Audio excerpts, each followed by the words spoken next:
Un autre regard sur le rugby, un troisième œil en quelque sorte. Canal+ innove avec cette caméra placée au niveau des yeux de l'arbitre. Une vue à la première personne. Depuis votre canapé, vous êtes au cœur de l'action. Comme dans un jeu vidéo, vous incarnez l'arbitre.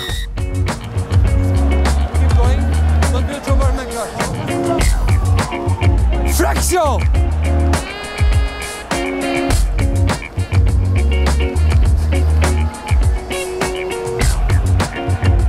Plonge dans le camp adverse. Là, c'était le 8. En première mi-temps, il y a déjà eu 2 cas. Vous pouvez parler à vos joueurs qui ne plongent pas dans le camp adverse. Merci. Sous les yeux de Monsieur Poit, Wilkinson passe 3 points de plus avec ce drop. Toulon mène 9-3 à la demi-heure. À une semaine du quart de finale de Coupe d'Europe contre les Anglais de Leicester, Toulon aligne son équipe type et ça se voit tout de suite.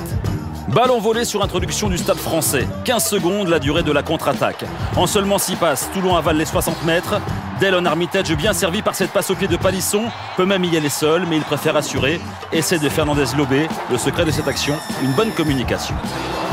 Au départ, donc je ne sais pas quand on a volé le ballon, c'est Johnny qui m'appelle. Je vois que Chris il le contrôle et il la joue très bien, il me la met de suite. Je vois le premier défenseur assez loin, j'essaie d'accélérer sur lui pour qu'il vienne sur moi. Sans trop, parce que si je porte trop, le Fidjien coupe sur Johnny et Johnny il fait la passe sur un pas. Voilà, il a fait la différence. Là, on perd le ballon, donc forcément la réactivité est plus longue. Et puis voilà, en face, on sait qu'on a une équipe de très haut niveau et qui exploite très bien les failles de l'adversaire. Et voilà, perdre un ballon contre eux sur notre introduction, ben voilà, on voit la sanction, c'est quasiment essai derrière. Pour son retour, Juan Martín Fernández-Lobé permet à son équipe de mener à la mi-temps 19-6.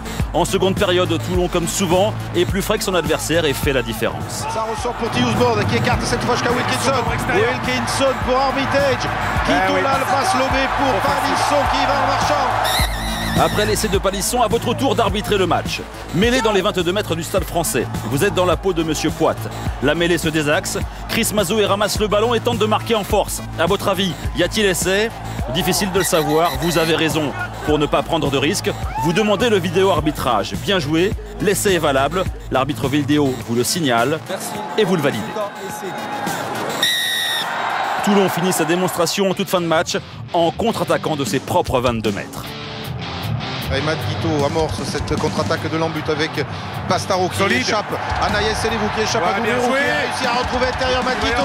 C'est superbe avec l'accélération de Delon Armitage. Armitage pour son frère. Et c'est Stéphane Armitage qui va marquer un essai en contre de 80 mètres à la toulonnaise. Énorme. Toulon s'impose avec le bonus offensif 43-11. Mais dans ce match, tout n'a pas été parfait. Comme sur cet essai bêtement encaissé. Palisson se fait contrer par l'ailier du Stade Français, Naya Salevou. Autre action mal négociée, ce surnombre côté gauche, oublié par Mathieu Bastaro. Face à Leicester la semaine prochaine, il ne faudra pas faire les mêmes erreurs. On manque deux ou trois surnombres qui auraient pu être mieux négociés et voire concrétisés. Mais bon, ça fait partie du match. Le match parfait, il existe jamais. Mais gardons cette envie de tenir le ballon, de chercher collectivement à déstabiliser ces défenses. Défense d'afficher, ce n'est pas le cas de Toulon. Sur le short des joueurs, l'adresse de leur compte Twitter. Moi, comme j'ai pas de Twitter, donc ça va. Mais bon, j'ai vu qu'il y avait un gros plan sur les fesses de Sébastien. Je pense pas que sa femme va être content de ça, qu'on mate le cul de son homme.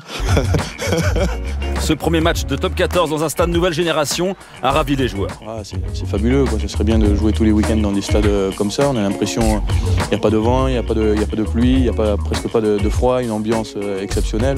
Non, c'est vrai que c'est fantastique de jouer dans des stades couverts, mais ça vaut pas Mayol quand même.